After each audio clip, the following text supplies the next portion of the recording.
कृष्णाय वासुदेवाय हरे परमात्मने प्रणता क्लेशनाशाय गोविंदाय नमो नमः। श्री राधा कृष्णाभ्यम नमः। भगवती स्वरूपा राधा रानी की जय। विष्णु अवतार श्री कृष्ण की जय।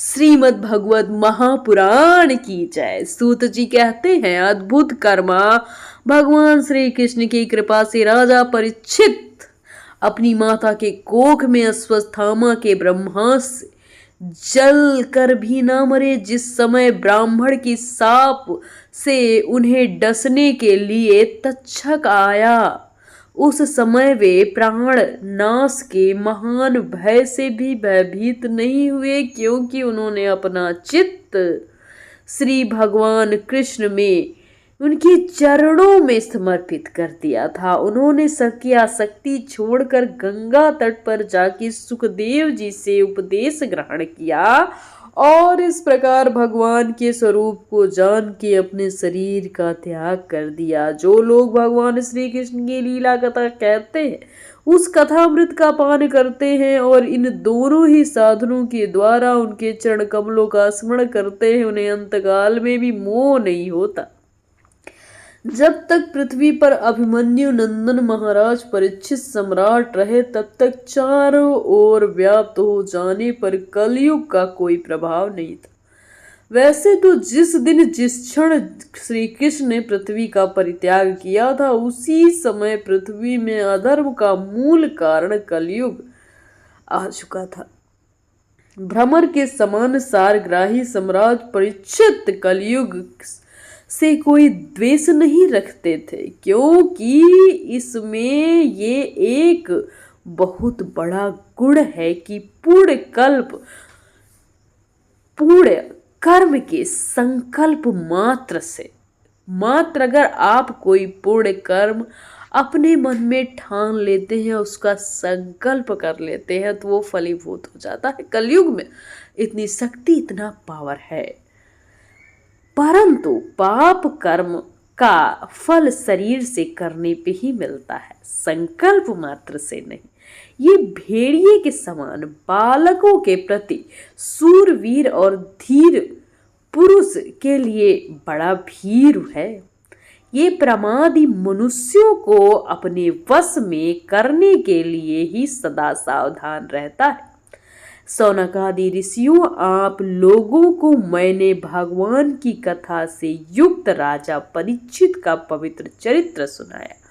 आप लोगों ने ये पूछा था कि भगवान श्री कृष्ण कीर्तन करने योग्य बड़ी लीलाएं करते हैं, इसलिए उनके गुण और लीलाओं से संबंध रखने वाली जितनी भी कथाएं हैं, कल्याणकामी पुरुषों को उन सब का सेवन करना चाहिए। ऋषियों ने कहा, सौम्य स्वभाव सूत जी, आप युग जिए, क्योंकि मृत्यु के प्रवाह में पड़े हुए हम लोगों को आप भगवान श्री कृष्ण की अमृतमयी उज्जवल कीर्ति का श्रवण कराते हैं। यज्ञ करते करते उसके धुएं से हम लोगों का शरीर धूमिल हो गया है, फिर भी इस कर्म का कोई विश्वास नहीं है। इधर आप तो वर्तमान में ही भगवान श्री कृष्ण चंद्र के चरण कमलों का मादक और मधु पी रहे हैं और इससे तृप्त हो रहे हैं। भगवत प्रेमी भक्तों के लव मात्र के सत्संग से स्वर्ग एवं मोक्ष की तुलना भी नहीं की जा सकती। फिर भी मनुष्यों के तुच्छ भोगों की तो क्या बात है। ऐसा कौन रसमर्मज्ञ होगा जो महापुरुषों के एकमात्र जीवन सरस्व श्री कृष्ण की लीला कथा से तृप्त हो जाए। समस्त प्राकृतिक गुणों से अतीत भगवान के अचिंत्य अनंत कल्याणमय गुणों का पार तो ब्रह्मा शंकर बड़े बड़े योगेश्वर भी नहीं पा सके। विद्वान, आप भगवान को ही अपने जीवन का ध्रुव द्वारा मानते हैं, इसलिए आप सत्पुरुषों के एकमात्र आश्रय भगवान के उदार और विशुद्ध चरित्र का हम श्रद्धालु श्रोताओं के लिए विस्तार से वर्णन कीजिए। भगवान की परम प्रेमी महाबुद्धि परीक्षित ने श्री सुखदेव जी के उपदेश किए हुए जिस ज्ञान से मोक्ष स्वरूप भगवान के चरण कमलों को व्याप्त प्राप्त किया, आप कृपा करके उसी ज्ञान और परीक्षित के परम पवित्र उपाख्यान का वर्णन कीजिए, क्योंकि उनमें कोई बात छिपी नहीं होगी और भगवत प्रेम की अद्भुत योग निष्ठा का निरूपण किया गया। उसमें पद पद पर भगवान श्री कृष्ण की लीलाओं का वर्णन हुआ होगा। भगवान के प्यारे भक्तों को वैसा प्रसंग सुनने में बड़ा रस मिलता है।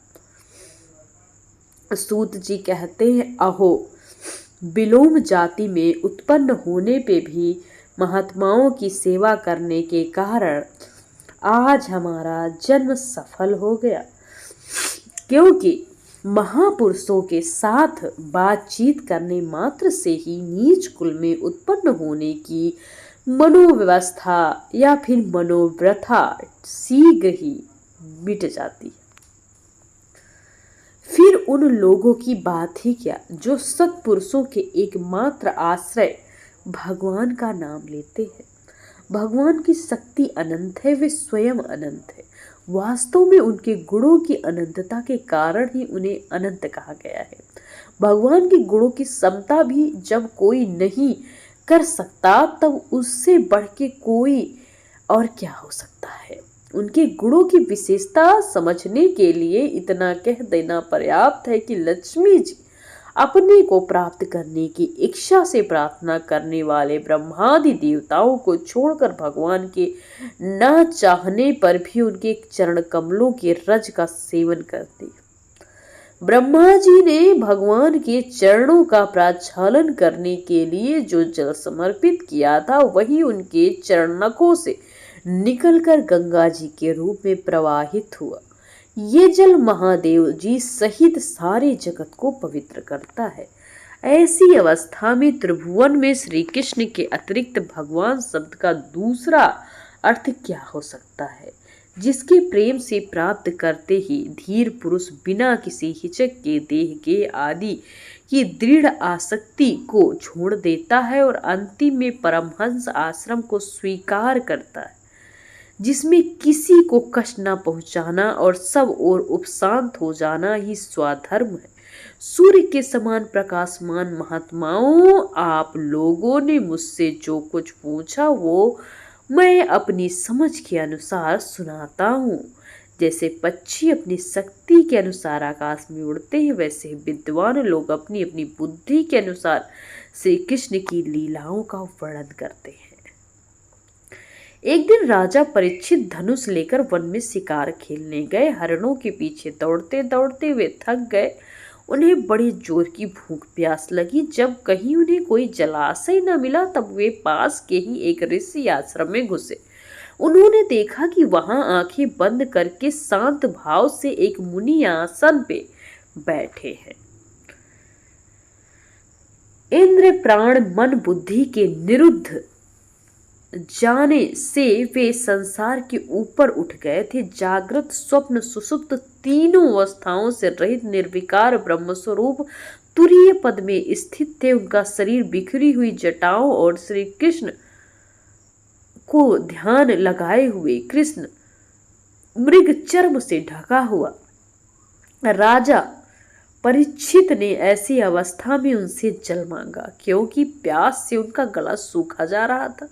जब राजा को वहां बैठने के लिए तिनके का भी आसन न मिला, किसी ने भूमि पे भी बैठने को नहीं कहा, अर्घ और आदर की मीठी बातें कहाँ से मिलती। तब अपने को अपमानित सा मानकर वे क्रोध के बस आ गए। सौनक जी, वे भूख प्यास से छटपटा रहे थे, इसलिए एकाएक उन्हें ब्राह्मण के प्रति इतनी ईर्ष्या और क्रोध उत्पन्न हुआ जिसे वे बर्दाश्त न कर पाए। उनके जीवन में इस प्रकार का पहला अवसर था। वहां से लौटते समय उन्होंने क्रोधवश धनुष की नोक से एक मरा सांप उठाकर ऋषि के गले में डाल दिया, अपनी राजधानी इसके बाद चले आए। उनके मन में ये बात आई कि इन्होंने जो अपने नेत्र बंद कर रखे, सो वास्तव में इन्होंने अपनी सारी इंद्रिय वृत्तियों का निरोध कर लिया है, अथवा इन राजाओं से हमारा क्या प्रयोजन, यो सोचकर झूठ मूठ की समाधि का ढोंग रचा रखा है। उन समीक मुनि का पुत्र बड़ा तेजस्वी था। वो दूसरे ऋषि कुमारों के साथ पास में खेल रहा था। उस बालक ने सुना कि राजन ने उसके पिता के साथ यह दुर्व्यवहार किया है, तब वो इस प्रकार कहने लगा, हे नरपति, कहने वाले लोग उच्छिष्ट भोजी कौवों के समान संड मुसंड होकर कितना अन्याय करने लगा है। ब्राह्मणों के दास होकर भी ये दरवाजे पर पहरा देने वाले कुत्ते के समान अपने स्वामी का तिरस्कार करते हैं। ब्राह्मणों ने क्षत्रियों को अपना द्वारपाल बना रखा है। उन्हें द्वार पर रहकर रक्षा करनी चाहिए। घर में घुसकर स्वामी के बर्तन में खाने का अधिकार नहीं।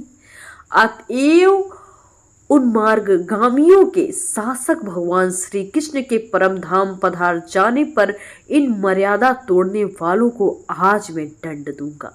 मेरा तपोबल देखो। अपने साथी बालकों से इस प्रकार कहकर क्रोध से लाल लाल आंखों वाले ऋषि कुमार कौशिकी नदी के जल से आचमन करके अपने वाणी रूपी वज्र का प्रयोग किया। गंगा कुलांगार परीक्षित ने मेरे पिता का अपमान करके मर्यादा का उल्लंघन किया है, इसलिए मेरी प्रेरणा से आज के 7वें दिन उसे तक्षक सर्प डस लेगा।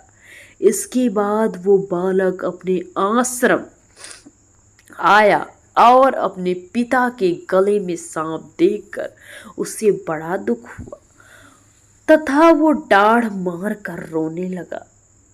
विप्रवर सौनक जी समीक मुनि ने अपने पुत्र का रोना चिल्लाना सुनकर धीरे धीरे अपनी आंखें खोली और देखा कि उनके गले में एक मरा हुआ सर्प लपटा हुआ है। उसे देखकर, उसे फेंक कर अपने पुत्र से पूछा, बेटा तुम रो क्यों रहे हो?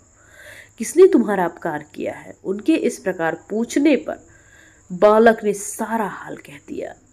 ब्रह्मर्षि समीक ने राजा के साप की बात सुनकर अपने पुत्र का अभिनंदन नहीं किया। उनकी दृष्टि में परीक्षित के साप के योग्य उन्होंने परीक्षित को नहीं समझा।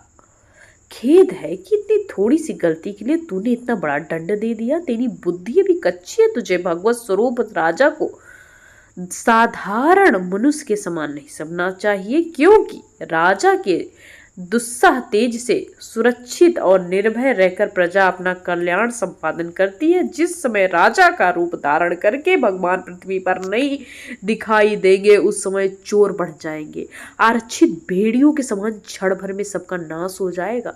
राजा के नष्ट हो जाने पर धन आदि चुराने वाले चोर और भी पाप करेंगे। कोई हमारा सगा संबंधी भी हमारा साथ नहीं देगा। सर्व जगत में पाप व्याप्त हो जाएगा, क्योंकि राजा के न रहने पर लूटपाट बढ़ जाती है। मारपीट, गाली गलौज, साथ ही पशु, स्त्री, धन संपत्ति सब लूटे जाते हैं।